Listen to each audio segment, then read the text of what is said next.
Juro muito alto é o verdadeiro câncer da economia brasileira. Meus amigos e minhas amigas, o Banco Central, agora, tem um novo presidente.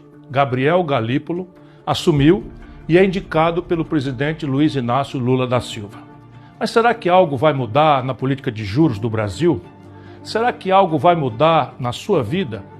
Nesse vídeo eu vou tentar explicar um pouco para vocês o que esses juros altos significam para a economia do Brasil, das empresas e de cada brasileira e brasileiro. Assista o vídeo até o final, curta e compartilhe.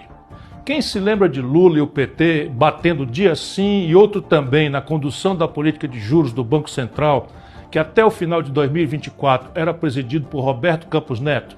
Pois é, Campos Neto tinha sido indicado por Bolsonaro e, ao manter uma política de juros que interessa aos banqueiros e àqueles que vivem da exploração da agiotagem oficial, foi alvo de muitas críticas de Lula e dos seus porta-vozes.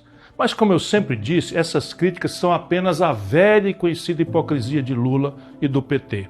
Enquanto eles fingiam estar indignados, o Brasil seguiu pagando os maiores juros do planeta, alcançando o recorde de nada menos do que 918 bilhões de reais em pagamentos de juros apenas nos últimos 12 meses. Esse dinheiro saiu todo dos cofres públicos, esse dinheiro que não foi para a segurança, que não foi para a saúde, que não foi para consertar as pontes que estão caindo aí, matando gente no Brasil. Só juro. Mas presta atenção em um simples fato. Na campanha de 2022, quando eu também fui candidato a presidente, eu fui muito claro ao dizer que no meu primeiro dia demitiria o presidente do Banco Central, indicado por Bolsonaro. Já Lula e o PT prometeram para o baronato que iam manter o doutor bolsonarista à frente do Banco Central. Muitas críticas vieram sobre mim, dizendo que não era possível demitir por conta da tal autonomia do Banco Central. Mas isso é uma grande mentira que todo mundo em Brasília e na Faria Lima de São Paulo já sabe. Lula poderia sim, a qualquer momento, ter demitido Campos Neto, caso considerasse que ele não estava cumprindo as metas corretas e os objetivos do Banco Central.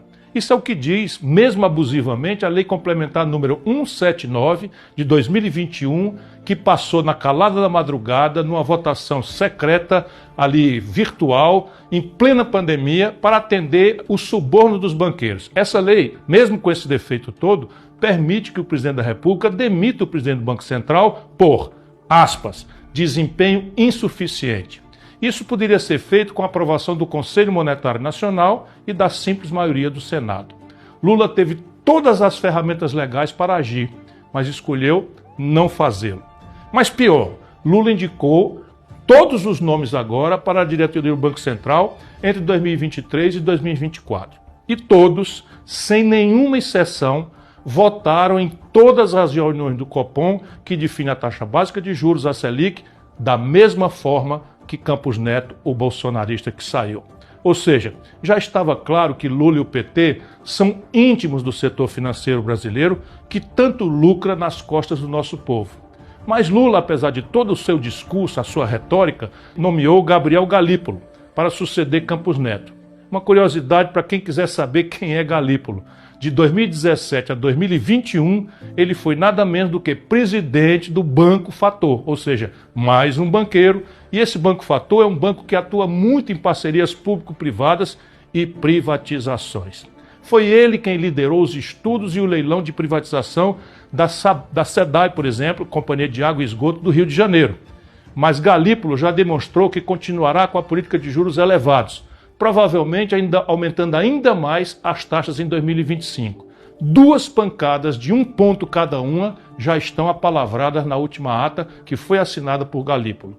Já se está falando mesmo, vou repetir, em aumentar os juros para 15 pontos percentuais ao ano. Portanto, a manutenção dessa política não é apenas responsabilidade do Banco Central, mas uma escolha direta do governo presidido pelo presidente Lula.